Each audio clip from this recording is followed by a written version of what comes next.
Your text suggests that a SWOT analysis allows killer assumptions to be identified in time. Those killer things that could mess up your idea might reveal themselves under the opportunities and threats that we look at. SWOT helps you to identify what your company does better than anyone else. Some things that come to mind include knowing how to have quality control, having service capabilities, dealing with product designs, marketing skills, quality of management. The SWOT analysis helps answer such questions as who is my target audience and what differentiates my target audience from my non-customer, and how can I reach my target audience? Are there customers out there on the edge? What benefits does my product offer the consumer? What makes my company different from other companies? What approach do my competitors use to reach my target audience? It also goes along with identifying all those factors that could make your business more successful. When we start thinking about analyzing an idea for a business or anything like that, we have to ask ourselves numerous questions. And some of these questions get asked in each of the 4 quadrants of the SWOT analysis template that I provide for you. And that SWOT analysis template is provided for you inside Blackboard. What are the advantages of a proposition? What makes your product so much better than somebody else? What kind of competitive edge do you have with somebody?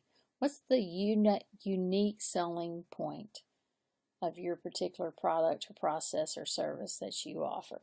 You've got to answer those particular questions. In the case of other strengths, well, what resources do you have? Do you have the financial reserves that you need? In most cases, when you go to get a loan, most people will ask you if they can, you can get a loan for, let's say, 20% I should say, of whatever the cost of your business is. So do you have that? Do you have human capital? And do you have product capital?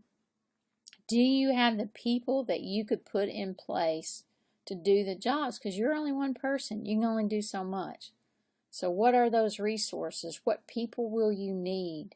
What assets will you need? What capital will you need? What products will you need to be able to be successful? And if you have those things, if you have the experience, you have the data that backs up that nobody else in the country has this particular product, then it's a very good strength.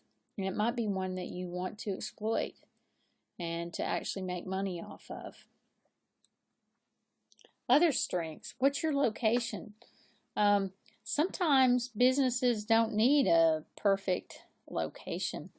Sometimes businesses just need a storefront, because often, these days, much of the storefront is simply being used as a place where people come to work, but the products may be delivered all over the country.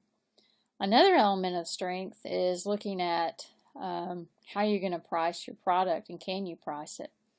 Can you make the product?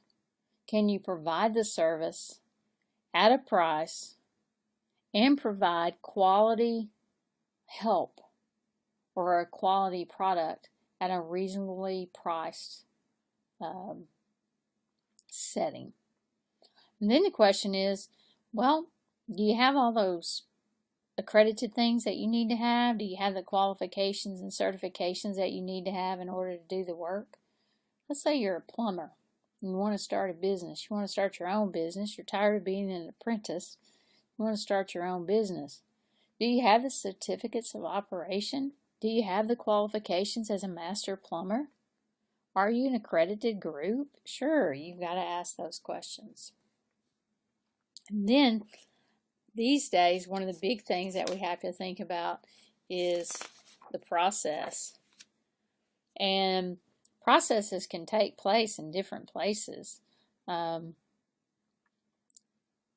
You have to figure out if the process that you're using is the most cost-efficient way to do something. And then you also have to look at your communication, how you're internally communicating and externally communicating. Is that a strength of yours? What about your IT services? Do you have the technology services that you need to do the business that you're wanting to do? And then you've got this idea of, is it culturally accepted? What kind of attitude do people have toward things? And what kind of behaviors do they have toward different products and services? And you've got to think about that, because it might not always be acceptable for you to have that product or service, especially in some geographic location. So then you have to think, well, can I change that idea? Can I get people to think differently? And sometimes I think about the idea of the New Year's resolution. And every fitness company in the world uses that cultural and behavioral event in our society, New Year's Day, a new start to a new year and a new you, right? Then there's a question of, do I have the right people in place, the managers in place to operate so that if I leave for vacation, will somebody be able to step up and do what I've been doing? Or let's say something happens like what happened over at Nucor Yamada here in the last few years. The main president of that particular company was leading the effort to expand their particular plant there. And unfortunately, he passed away, he died, and the question was, what will happen to the company? Well, he had placed in place a succession pattern of who would take over if something were to happen to him. He's a good manager. That's somebody thinking about more than just himself when that's added into the mix. Another thing you have to think about is your own professional and ethical values that you have. And are you doing what's right? And if you're not, is what not's right acceptable in the community that you're in? Because some communities are more accepting of some things and behaviors than other communities are. So you do have to get your philosophical position in place, and you have to look at your ethical behavior and moral behavior and try to figure out whether or not you need to be doing this, and whether your philosophies and values will align themselves with people that actually work for you. Now we move on to weaknesses. So you have a proposition, but you need to think about the bad stuff too. It's just not all good, and a lot of times businesses think of only good and they don't think about what the weaknesses are to the business. So what are the gaps in your ability to do what you say you're going to do? What does a competitor have that you don't have? What is their strength that you don't have? And do you have the reputation and reach? Do you have the financials? Those are all things that make a difference in whether you may or may not be successful. Do you have the connections that you need in the network? And you have to think about all your own personal vulnerabilities. You have to think about time scales and deadlines and pressure like that. There's a business over going toward Memphis, and they were a rather small scale business, and someone approached them and said, we would like for you to build this, and if you can build this by this date, we'll award you our entire contract for all the products that we sell in relationship to this. And the company was like, whoa, should we do that? Can we meet the pressure of making all of these products that they're asking us to do? And the reality of it is, if you're an entrepreneur, you hope you can say yes. You hope that you place your business in a position so that you have the equipment that you need to create the products in a fast manner to get out to people, because people want their products. They don't want it in 5 days, they want it in 2 days. And so you have to be able to deal with those deadlines. You have to also think about your weakness of startup cash. Do you have enough cash to start up? You've got to think about, well, if I start up, I may not make money in 3 months. Do I have enough personal cash to live and have my family live the way they've become accustomed to living and still be able to handle the business and all the things that go on with it?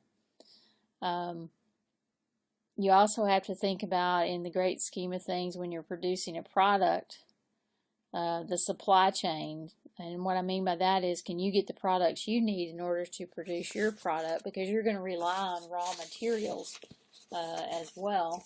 And if you can't get that part of your business going, then it'll hamper you to deliver in an efficient manner.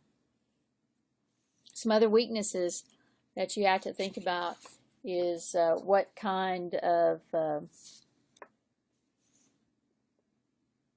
core activities are going to be expected, and can you accomplish those? And are there going to be distractions that keep you from accomplishing that? And heaven forbid, but what if you get bad data?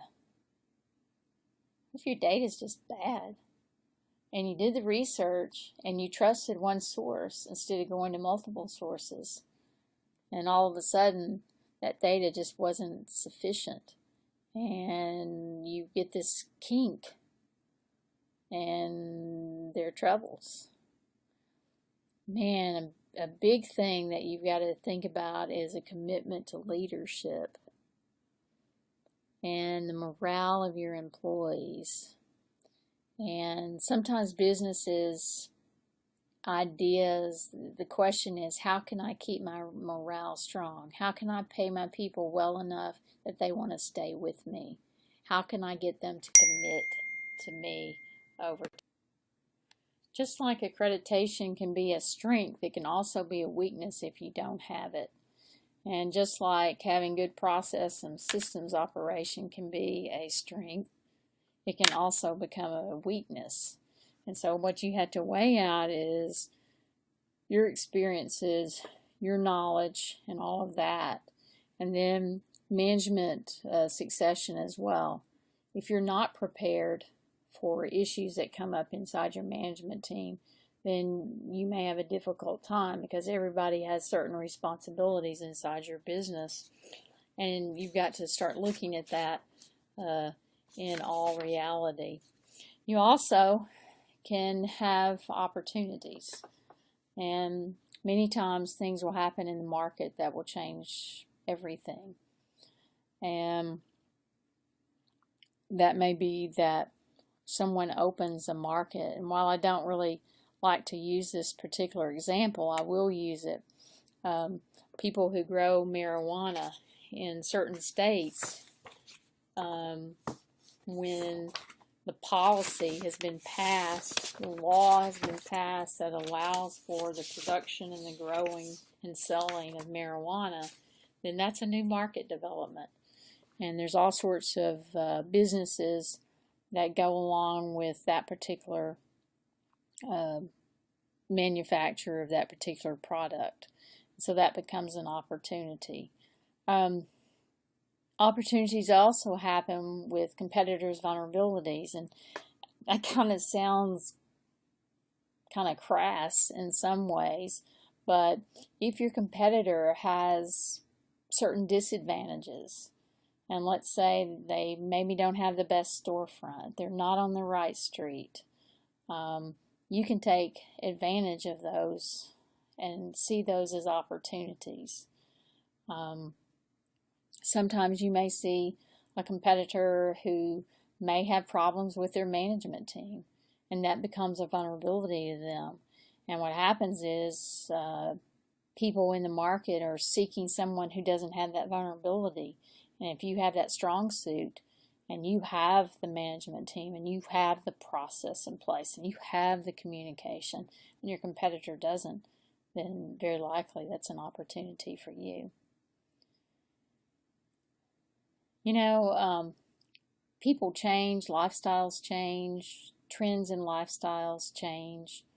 I just think about the evolution of the pet industry. And I think about how in the early days in the agrarian society, pets were perceived as helpers in many ways. Dogs helped you track down food to eat, and cats tracked down mice that bothered you, and that sort of thing. And not always were those animals domesticated. But as we became an industrialized nation, where people did not go out and do that kind of work, and someone else would go and provide the food that someone would need, there were lifestyle changes and trends changed. And so then we have this evolution of this huge industry of just pet care. And in the past, if a pet was a pet, no, a pet was a service animal that did something for you. And today, we don't perceive that. Dogs are family members. Dogs get toys. Dogs get special food. Cats get toys. Cats get special food. They get the post to claw on. They get all sorts of things. And somebody took an opportunity, turned that change in lifestyle into an opportunity to develop an entire industry focused solely on pets. And then there are opportunities involved with technology developments. And your business may benefit from those technology developments. And keeping your eyes open for those developments may be an opportunity for you in some form or fashion. So where one technology develops here, it may activate another innovation over here. And that can become an opportunity for you. Other opportunities extend to global influences and what's happening worldwide. And some of those opportunities where something happens in another part of the world and you can fill the gap that's being created by whatever happened in that part of the world. You also have to think about new markets, and not only do you want to go up, but you want to go out. And you also want to look at niche target markets, certain age groups, certain economic group. All of those things can become opportunities for you in building your business. You also have to think about exports and imports. Just think about what's happening in the United States right now when it comes to considering exporting agricultural type items, food type items, just here in the state of Arkansas. What happened? Well, there was an opportunity. It was a global opportunity that opened up, and that is new relations with Cuba. And I don't know how long that will last, but it came down and extended into the export and imports and will impact farmers in Arkansas and the growing of rice. Then the opportunity of having a unique selling proposition, something that nobody else is doing, something that somebody's doing but not quite the same way you want to do it. Those are opportunities for you. Other things that you want to think about, opportunities where you could get major contracts where people hear about your business and say, hey, I want to get on board with this particular person. I'll use the example of Gearhead, which is a local company. It was recently named Arkansas Business of the Year, and they have a great working relationship with people who supply them with products such as running shoes and clothing and things like that. And they've developed into new markets because they have found that those suppliers want them to move into those markets because they think that they would be able to push the market really well in those regions. And this particular company, a small company in Arkansas, is now expanding into other states because of it. Another opportunity is opportunity in relationship to research that exists out there and partnerships that could exist between you and agencies, government agencies. All of those things come together and may be an opportunity for you.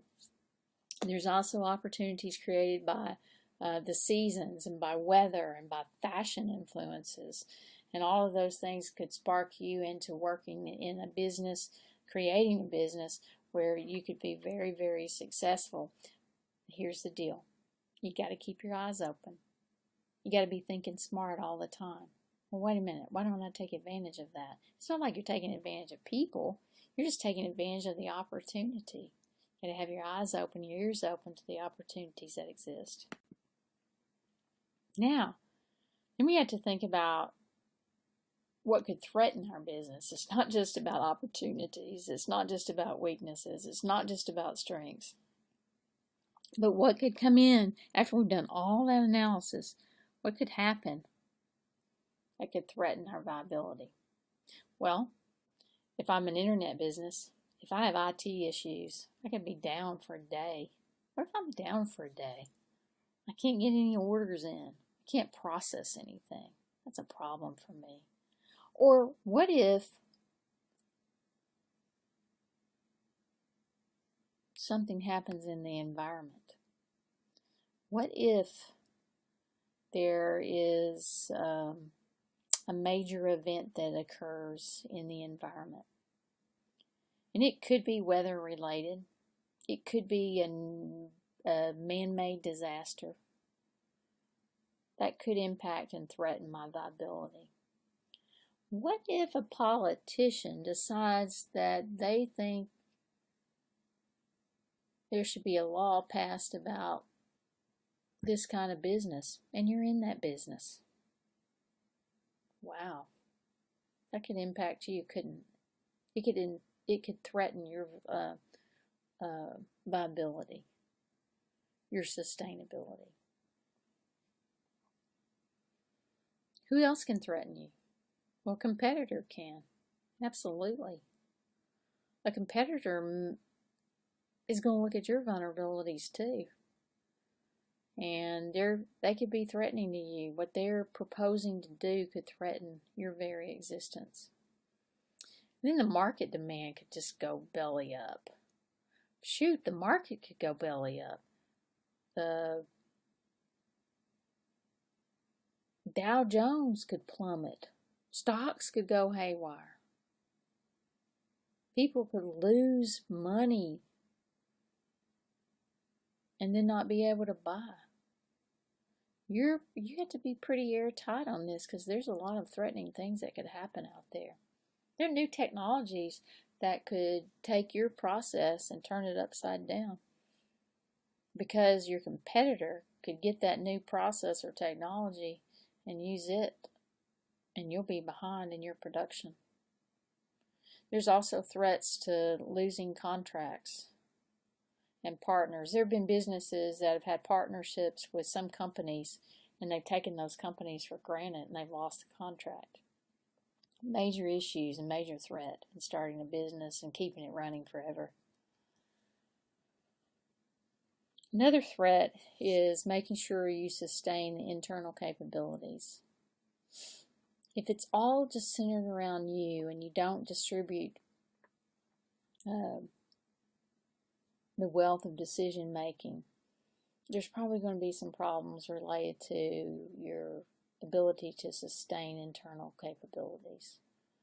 And there could be obstacles that you'll face along the way, whether you can't get a product to come in on time that you need to build your product. You could lose key staff members along the way. You could have a building that burns down and not be able to do what you're trying to do.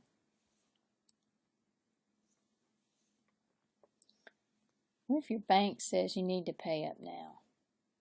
What if you didn't make all your payments? That's a threat, because the bank could call in the loan, and then you would be without that money to exist. What if the economy, as I mentioned earlier, the stock exchange goes crazy? What if it goes crazy here? What if it goes crazy abroad? What if it goes crazy in both places? And then we come down to the issues of seasonality and weather effects that go on. There's just so many things that have an impact on your ability to operate a business. And so before you even get ready to start that, you've got to make a decision that you're going to actually look at all the possible things that could potentially happen. And then you can do what some people call have a successful business.